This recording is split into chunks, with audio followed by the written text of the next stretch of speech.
Bueno, hola, ¿qué tal? Ustedes ya me conocen por un anterior encuentro virtual que fue la presentación de este seminario, y la idea de este segundo contacto es transmitirle algunos pequeños elementos para que ustedes puedan comprender un poquito más cómo nosotros hemos sistematizado de alguna manera eh, esta corriente de pensamiento de nuestra América, que en la Argentina se conoció como pensamiento nacional y en el resto de América Latina como el pensamiento latinoamericano.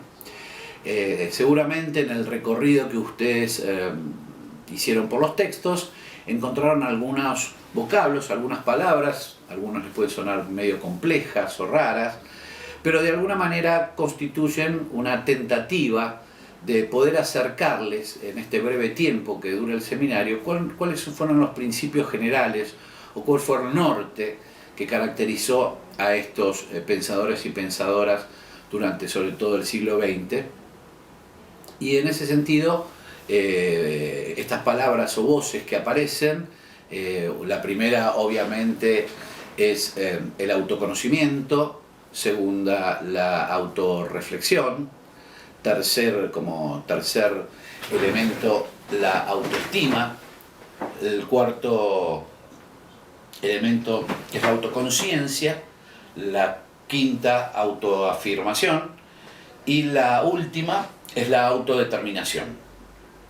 Vamos a empezar entonces por la primera, que es el autoconocimiento. ¿Qué significa esta idea de autoconocimiento? Para muchos pensadores y pensadoras nacionales y latinoamericanas, el proceso posterior a la conformación de los estados nacionales, nos podemos ubicar si quieren temporalmente allí por los mediados del siglo XIX, tuvo mucho que ver con una política de desintegración, de alguna manera, de un gran estado latinoamericano o sudamericano que habían soñado sobre todo los mentores del proceso independentista. Tanto en la cabeza de Belgrano, como la de San Martín, como la de Sucre, como de Bolívar, el proceso de ruptura contra el Estado español, o de ruptura con el Estado español, de alguna manera tenía que devenir o materializarse en la constitución de un gran Estado sudamericano, o dos grandes Estados sudamericanos, que de alguna manera receptaran, en cierto sentido, la vieja división virreinal que España había impuesto a nuestra América. Pero ese proceso no pudo llevarse a cabo, y por distintas razones que ustedes irán viendo en los textos, fueron constituyéndose distintas repúblicas, fue atomizándose esta parte del continente en un proceso que autores como Mentol Ferré denominan balcanización. Esa balcanización además estuvo de alguna manera determinada por una fuerte impronta de ingreso de ideas y de conceptos, inclusive de improntas culturales que provenían ya de la Europa ilustrada, no tanto de aquella España que se había expandido hacia América como proceso de conquista, sino ya estamos hablando de un proceso de colonialidad o coloniaje, como de alguna manera lo llamaba Jauretche, y que tuvo que ver con la imposición desde las estructuras del Estado, desde las estructuras académicas, de ciertos elementos de contenido ideológico. Obviamente, en primer lugar, el iluminismo filosófico en sus diversas vertientes. Es muy importante que ustedes sepan que no hubo un solo iluminismo. No es lo mismo el Lumière francés que el Aufklärung alemán, es decir, que el iluminismo como filosofía en Europa no se materializó de la misma forma. Inclusive el positivismo, que de alguna manera fue base fundamental de la creación de los estados, tampoco es una corriente que en sus orígenes sea del todo homogénea, pero que de alguna manera y en cierto sentido fue utilizada por las élites para negar parte de un pasado. Es decir, la idea fundacional que de alguna manera acompañaba el ingreso de la modernidad en Sudamérica implicaba la idea de dejar atrás un pasado, de olvidar parte de un pasado que había sido muy importante y constitutivo. Y en ese proceso que tuvo mucho que ver con limitar o olvidar ese pasado, o ocultar parte de ese pasado, se omitieron en los relatos históricos que circulaban por el ambiente por los ambientes no solamente académicos, sino escolarizados, elementos sustanciales y protagonistas sustanciales de la historia argentina. En particular, si nos referimos a nuestro país, el gran protagonismo que tuvieron los caudillos federales en todo el proceso no solamente independentista, sino posterior. Y entonces surgirán en América Latina en general y en particular en la Argentina, corrientes que van a promover la revisión de la historia. Pero la revisión de la historia no como una idea de alguna manera de discutir ciertos aspectos del pasado, sino más bien de mostrar aquellos elementos que habían sido omitidos por los relatos históricos institucionalizados en estas nuevas repúblicas, entre comillas. Y esto es el proceso de autoconocimiento. Esto significa básicamente un proceso mediante el cual distintas corrientes intelectuales en América Latina comenzaron un proceso de revisar el pasado y de resignificar el presente a través de estos elementos del pasado que reaparecían en los relatos. Se conocerá esto como revisionismo histórico. El revisionismo histórico fue un fenómeno histórico-cultural, es decir, fue un proceso mediante el cual disconformes muchos sectores culturales, básicamente intelectuales, de Argentina y de América Latina respecto al relato histórico que aparecía, bueno, entonces surgirá una corriente que ya se propondrá básicamente revisar ese pasado e incorporar nuevos elementos y nueva información que nos permitieran de alguna manera comprender el presente.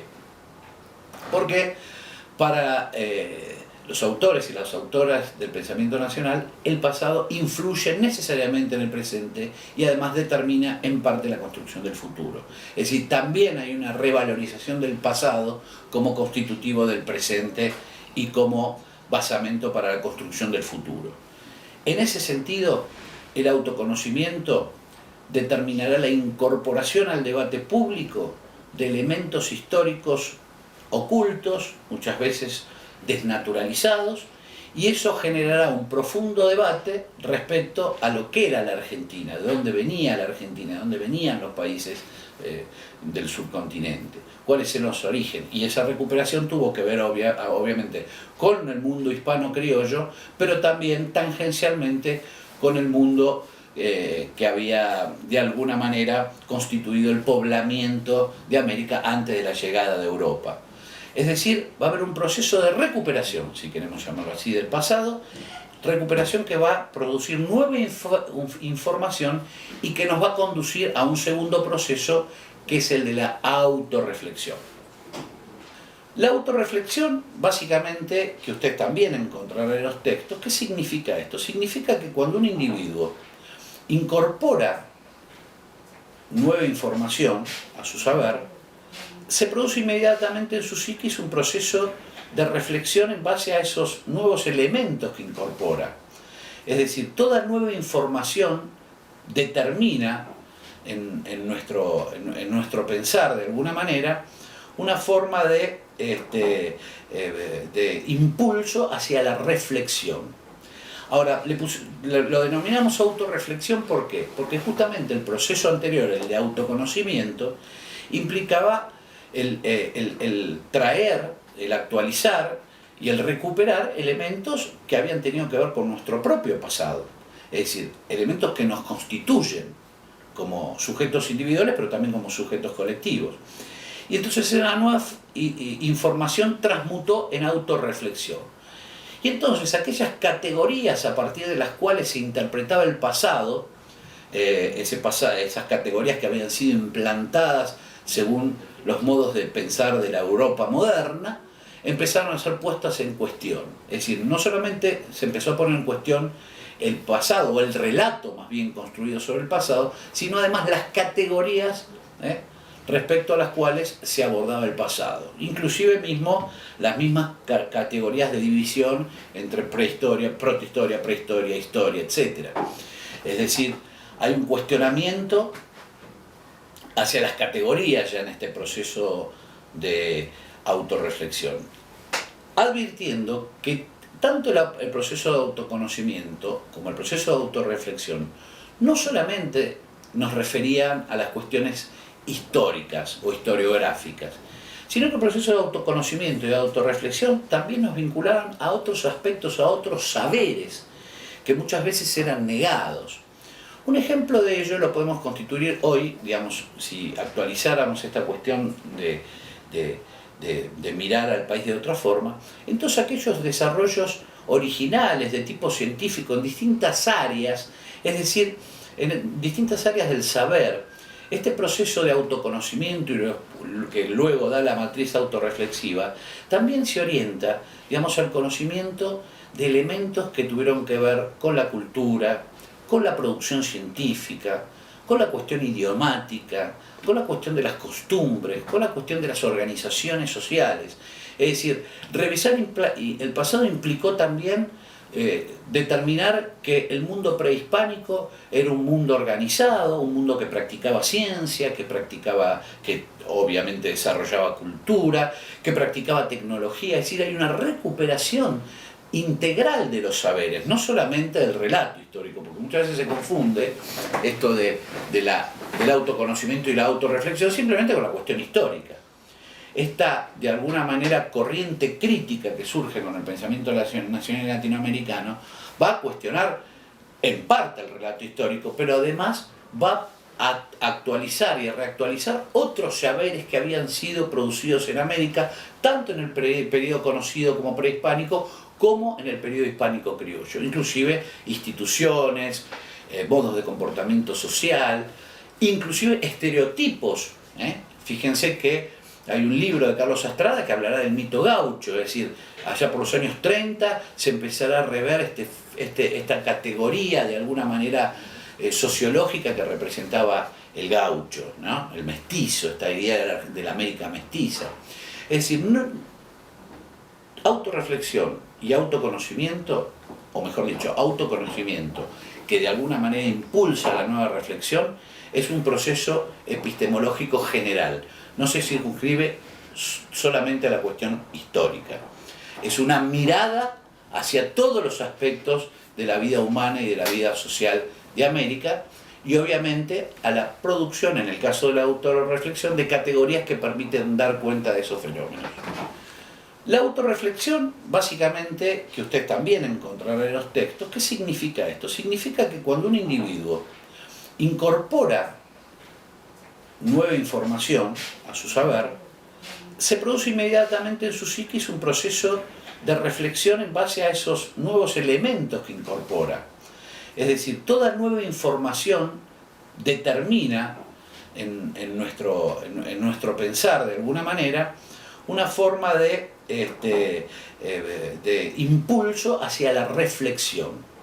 Ahora, lo denominamos autorreflexión, ¿por qué? Porque justamente el proceso anterior, el de autoconocimiento, implicaba el traer, el actualizar y el recuperar elementos que habían tenido que ver con nuestro propio pasado.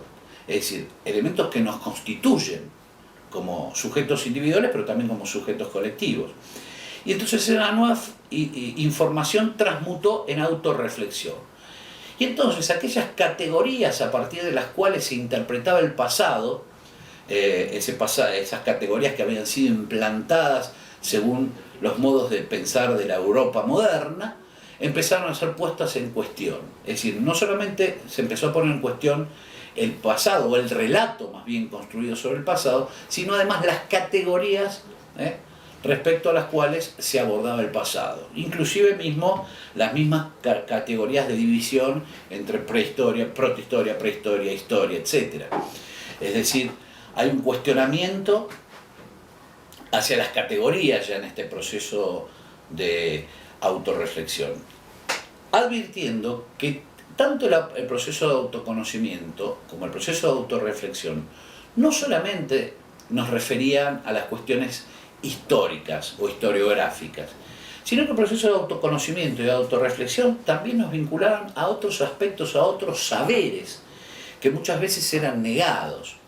Un ejemplo de ello lo podemos constituir hoy, digamos, si actualizáramos esta cuestión de mirar al país de otra forma, en todos aquellos desarrollos originales de tipo científico en distintas áreas, Es decir, en distintas áreas del saber, este proceso de autoconocimiento y que luego da la matriz autorreflexiva, también se orienta, digamos, al conocimiento de elementos que tuvieron que ver con la cultura, con la producción científica, con la cuestión idiomática, con la cuestión de las costumbres, con la cuestión de las organizaciones sociales.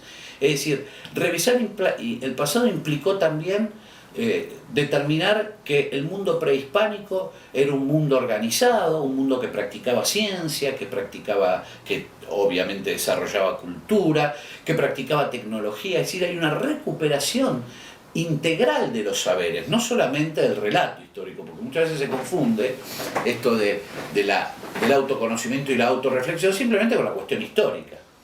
Esta, de alguna manera, corriente crítica que surge con el pensamiento nacional latinoamericano va a cuestionar en parte el relato histórico, pero además va a actualizar y a reactualizar otros saberes que habían sido producidos en América, tanto en el periodo conocido como prehispánico, como en el periodo hispánico criollo, inclusive instituciones, modos de comportamiento social, inclusive estereotipos.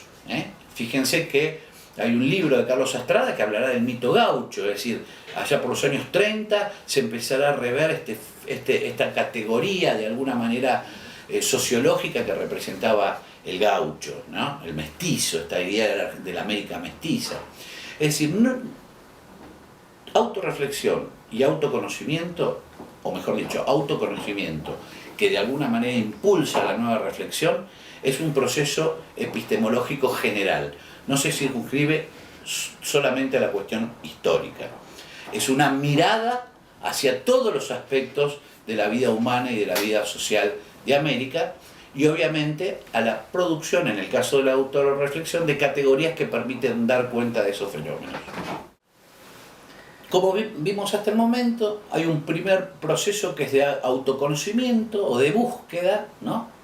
De búsqueda no solamente de lo que se fue, sino de lo que se era, y un segundo, un proceso de autorreflexión, que tenía que ver con cómo nosotros nos mirábamos a nosotros mismos, cuáles eran, si las categorías a partir de las cuales se miraba al argentino, se miraba a América en esa época, que eran categorías eurocéntricas desde el punto de vista intelectual, creadas en otro continente que no era el nuestro. El tercer proceso que viene naturalmente fue una cuestión de autoestima colectiva. ¿Por qué? Porque evidentemente si hay algún logro muy importante del pensamiento nacional durante sobre todo el periodo de las primeras décadas del siglo XX, es que va a haber una observación clara de que este prejuicio fundacional sobre el cual se fundó el Estado argentino, civilización o barbarie, donde los civilizados eran los otros y los bárbaros eran nosotros, y en todo caso lo que había que hacer era civilizarnos. Colocamos de alguna manera, el Estado fundacional argentino coloca la civilización en otro lado y la barbarie en el lado nuestro. Es decir, había generado obviamente un menoscabo hacia lo propio. Es decir, había puesto en funcionamiento una serie de mecanismos autodenigratorios donde lo hispano, lo criollo o lo indio, digamos, eran inferiores, bárbaros. No había cultura en esa América prehispánica, no había cultura en esa América hispano-criolla. El gaucho no era un sujeto histórico, de alguna manera. Hay una idea, diríamos, de cierto contenido racista en términos actuales, aunque a mí mucho no me gusta hacer historia contrafáctica, pero es evidentemente que la ideología oficial que se consagra a partir del establecimiento del Estado Nacional es una ideología con mucho contenido, digamos, racista en términos de la existencia de razas más aptas y menos aptas para el desarrollo del capitalismo, para el desarrollo de la industria y para el desarrollo de la cultura.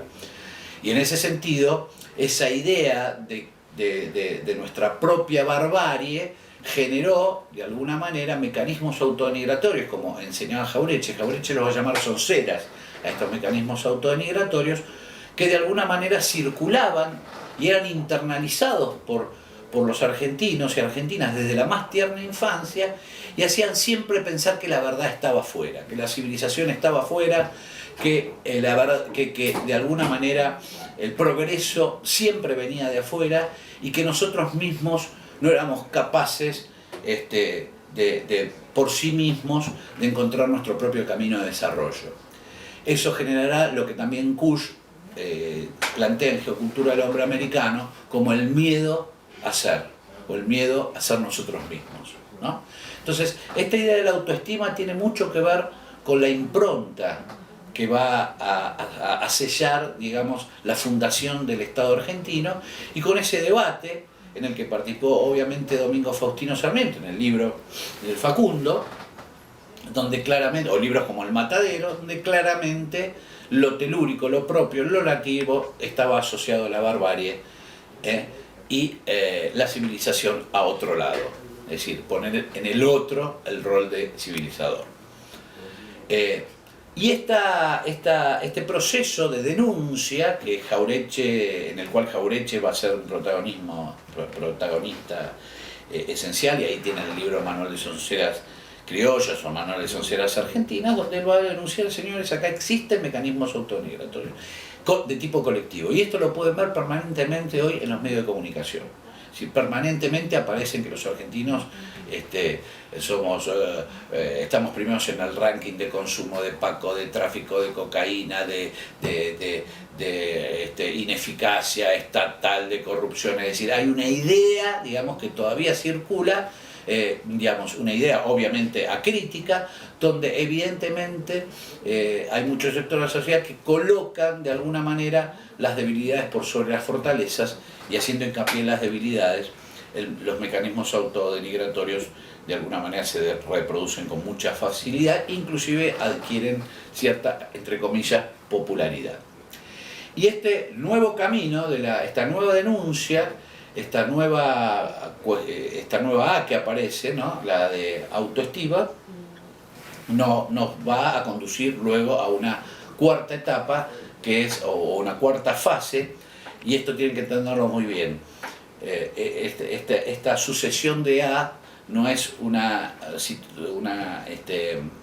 sucesión que se da en tiempos sincrónicos, sino es asincrónica, se da muchas veces en forma paralela.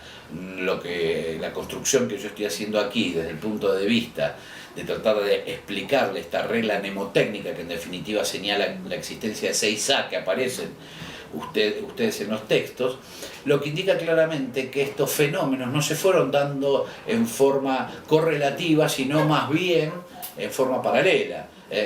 Junto con el proceso de autoconocimiento apareció el proceso de reflexión, de autorreflexión, y obviamente este tercer proceso de autoestima colectiva, conduciéndonos luego obviamente a la cuestión de la autoconciencia. La autoconciencia ustedes la pueden encontrar claramente, perfectamente trabajada por Juan José Hernández Arregui o por Fermín Chávez, ¿no?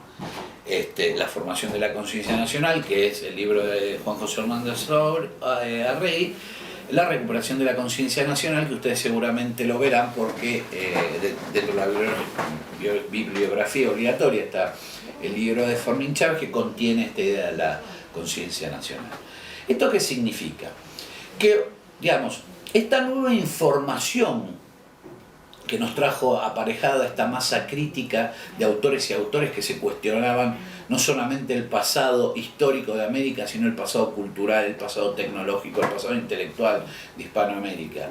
Este proceso de reflexión, de creación de nuevas categorías, y este proceso de recuperación de la estima y el saber que no éramos ni más civilizados ni menos civilizados, ni más bárbaros ni menos bárbaros, que ninguna de esas antítesis se presentan en el mundo en estado puro, que simplemente éramos lo que podíamos o lo que debíamos ser. Aparece esta cuestión de la conciencia o la autoconciencia como conciencia de lo que se es. Es decir, toda esa información y ese proceso reflexivo llevó a un momento que condujo a los autores de esta corriente de pensamiento a decir, bueno, señores, somos un estado periférico, es decir, la autoconciencia de ser periférico, que gran parte de estos problemas que hacen a nuestra insatisfacción en términos de construcción social, básicamente se materializaban a partir de una ausencia de conciencia de lo que realmente se era. Y el concepto periférico, es decir, el concepto de nuestra ubicación en la periferia del mundo, es decir, nuestra no ubicación por la negativa en la centralidad de aquellos estados que habían adquirido un altísimo nivel de desarrollo, fue quizá el gran valor, porque no es lo mismo pensar desde el centro que pensar desde la periferia. Entonces, la autoconciencia como fenómeno, como proceso, que en primer lugar nos coloca ante una realidad, como decía Carabinieri Ortiz, volver a la realidad, y nos decía, bueno, señores, ¿nosotros qué somos? Somos países periféricos, somos países dependientes. Acá aparecerá la cuestión de la dependencia, en el fenómeno de la autoconciencia. Obviamente, ayudado por el fenómeno del autoconocimiento de obras como Scalabrini Ortiz, donde él acredita cómo de alguna manera Gran Bretaña se fue incorporando fuertemente y de alguna manera detentar los hilos principales de la economía argentina, ya para la década del 30, estamos en 1930, en 1930 y pico, 1940, ayudados por estos procesos anteriores, la autoconciencia de nuestra condición periférica hizo o determinó el surgimiento de corrientes que empezaron a plantear la cuestión de la colonialidad, es decir, de la situación colonial. Y ustedes muchas veces en los textos, esta literatura vinculada, o esta producción científica o literaria vinculada a la colonialidad, lo van a encontrar como procesos de descolonización, es decir, cuando los países periféricos toman conciencia de su condición de periferia y empiezan a producir, de alguna manera, literatura que da cuenta de esa situación y que propone diversos caminos para salir de esa situación de colonialidad. Y ahí esta idea de autoconciencia nos guía a un quinto proceso, que es el proceso de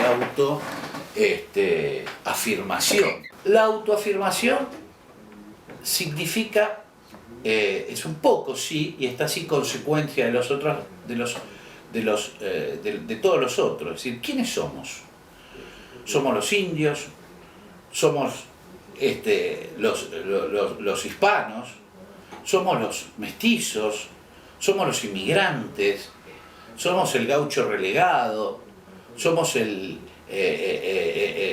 puerto. ¿Qué somos? Y en realidad somos todo eso. Es decir, ese proceso de autoafirmación, de alguna manera, que nos vincula a la conciencia de lo que realmente somos. Somos todo eso, toda la historia es nuestra historia. Nosotros no podemos separar como Estado y comunidad parte de lo que fuimos y decir, esto no fuimos. Es decir, no fuimos guaraníes, no fuimos calchaquíes, no fuimos tobas, no fuimos hispanos criollos, no, fuimos todo eso. Es decir, identidad en todo caso nos sobra, como decía Fermín Chávez. Chávez decía, somos indios, somos negros, somos godos, somos hispanos, somos gringos, somos todo eso, identidad nos sobra. Es decir, llega aquí la cuestión de la identidad, y quien trabaja la cuestión básicamente de la identidad en un ensayo muy cortito pero muy profundo es Scalabrini Ortiz. Scalabrini Ortiz, en un texto que se llama Irigoyen y Perón, editado en el año 1946, hay un capítulo que dice Principios para un orden revolucionario, y ahí ustedes pueden encontrar una referencia a esta cuestión de la nación multígena o la nación mestiza, ¿no? Obviamente, la reflexión sobre el mestizaje o de alguna manera las reflexiones sobre lo multígeno, que no son necesariamente términos similares, porque mientras el mestizaje era, digamos, básicamente referido a esta unión entre lo hispano y lo indo-hispano, muchas veces en gran parte por la fuerza del dominio y otras muy pocas veces por consenso, lo cierto es que lo multígeno hará referencia a los aportes de estas diversas realidades que se fueron aglutinando en Sudamérica a partir de diferentes etapas históricas y procesos, que incluye obviamente la gran migración producida entre 1870 en adelante. Es decir, esta es la cuestión de la autoafirmación, es decir, bueno, somos esto. Primero somos americanos.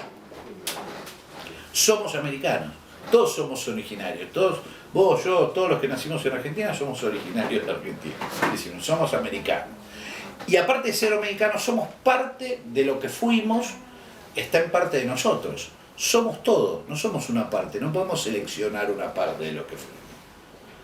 Y esto es básicamente la idea de autoafirmación, es decir, como quinto punto y quinta voz que va a aparecer en los textos.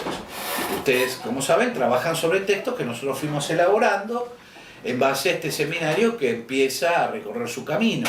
Es un seminario relativamente nuevo y es la primera universidad, la de Lanús, en la Argentina, que reconoce el carácter de episteme a esta corriente de pensamiento nacional y latinoamericano. Por lo tanto, nosotros hicimos un esfuerzo para tratar de acercarles a ustedes a través de las distintas clases que estuvimos diseñando y estuvimos trabajando junto con Mario Porto y Manuel Bonforti. Les vamos acercando textos donde estas voces aparecen, pero por ahí no hay un texto que sistematice estas 6A de las que les estoy hablando y que se las voy a reiterar al final de nuestro encuentro. Y obviamente la cuestión de la autoafirmación, es decir, el quiénes somos o el qué somos, que de alguna manera nos refiere a una cuestión ontológica, es decir, somos estos al ser, lo ontológico tiene mucho que ver con la cuestión de lo que se es, nos conduce a una sexta elemento, que es justamente la autodeterminación. Ustedes habrán escuchado alguna vez esta idea del principio de autodeterminación de los pueblos. ¿Qué significa autodeterminación de los pueblos? Significa que los pueblos tienen derecho a ser lo que quieren ser, sin interferencias del otro. El proceso de colonialismo o colonialidad, de alguna manera, fue un proceso de interferencia. Fue un proceso de interferencia que tuvo mucho que ver con, obviamente, todos los procesos luego de tentativas de liberación que los distintos países o de las distintas comunidades que conforman los estados latinoamericanos realizaron, estos famosos procesos de liberación. Fíjense que el 17 de octubre de 1945, por ejemplo, en las calles se canta "Patria sí, colonia no". ¿Qué significa? Significa que el pueblo llano era consciente el 17 de octubre de 1945 de la situación de colonialidad. Es decir, había una autoconciencia de que no se era libre y había una consigna que decía, bueno, somos colonia, vamos a ser patria. Entonces, patria sí, colonia no. Y en los años 60, 70, 80, y todavía ahora se habla de liberación o dependencia. Ese patria sí, colonia no, fue transmutando luego por las generaciones posteriores y resignificado a través de una nueva consigna, liberación o dependencia. Las dos, fíjense, desde 1945 hasta hoy, hablan del fenómeno de la colonialidad. ¿Esto qué significa? Que si los jóvenes de 1945 hablan de liberación y de dependencia, y los jóvenes del 2014 hablan de patria sí, colonia no, liberación e independencia, es que de alguna manera todavía aún hoy el fenómeno de la colonialidad existe y la lucha por el ser, por esta idea de autodeterminación, sigue estando vigente. Es decir, es el proceso final. Cuando una nación, cuando un pueblo, cuando una comunidad se autodetermina, es que adquiere plena soberanía sobre sí misma. Y deja de ser otro para ser ella misma. Y este es un proceso que quizás yo lo sintetizo ahora en 15 o 20 minutos, que puede ser descompuesto cada uno de estos tópicos en innumerable cantidad de vectores. Imaginan que yo no podría en este momento, podría hacerlo, pero posiblemente estaríamos 4 o 5 horas, y la idea de que este pequeño documento visual tenga un tiempo relativamente corto para que ustedes simplemente cuando se encuentren con estas voces sepan de qué estamos, tengan una idea a qué nos estamos refiriendo. Intenté entonces que cada uno de ustedes, cuando puedan ver este pequeño documento, tengan una idea o una idea vaga de cómo nosotros sistematizamos de alguna manera esta cuestión o este seminario para que de alguna manera constituya un verdadero aporte a los saberes que ustedes ya traen, porque digamos, la universidad, por lo menos como la concebimos nosotros aquí, es un intercambio de saberes, no es que el saber está solo del lado del docente. El saber está al lado del docente, el saber está al lado del alumno, y la universidad se enriquece a través del intercambio de saberes. Por eso hablamos de una universidad comprometida. ¿Qué significa comprometida? Compromiso. Significa un lazo, significa la idea de que ustedes ingresan acá no solamente para adquirir saberes, sino para aportar sus propios saberes a un saber común y a un mejoramiento, digamos, obviamente, de las propias condiciones de crecimiento de nuestra universidad. Y en ese orden de ideas, este seminario, como ya les reiteré, es simplemente volcarles una nueva información. Lo vuelvo a repetir porque a veces uno tiene que hasta reiterar las cosas con cierto hartazgo. Este seminario tiene como objetivo mostramos una corriente de pensamiento. Demostramos un fenómeno histórico, cultural, que constituye una corriente de pensamiento que no solamente influyó en la Argentina, digamos, en forma extraordinaria, sobre todo en la conformación del primer peronismo, sino también a través de otros autores de América Latina, como Alberto Beto Ferré, como Franz Tamayo, como Pedro Godoy, como Andrés Solís Rada, como Elio Jaguaribe, influyeron en distintos estados de nuestra América, y obviamente solo a partir de la autoafirmación luego podemos volver a reconstruir la unión. Es decir, obviamente estas aspiraciones que plantea el pensamiento latinoamericano de reconstruir esa unión que fue de alguna manera el norte que guió a nuestros libertadores, solo puede ser realizado, materializada, si cada uno de esos estados es libre verdaderamente para elegir ser parte de algo más. Solo a partir de la autodeterminación de cada uno de los estados, latinoamericanos, sudamericanos, o mejor dicho, de nuestra América, porque nosotros tenemos que reapropiarnos de la palabra América, será posible una verdadera unión. Ustedes saben que así como en un contrato se requiere la voluntad expresa de los contratantes para, digamos, establecer una nueva alianza y reconstruir, aunque sea parcialmente, este sueño antiguo, aunque vigente para nosotros, de nuestros libertadores, es justamente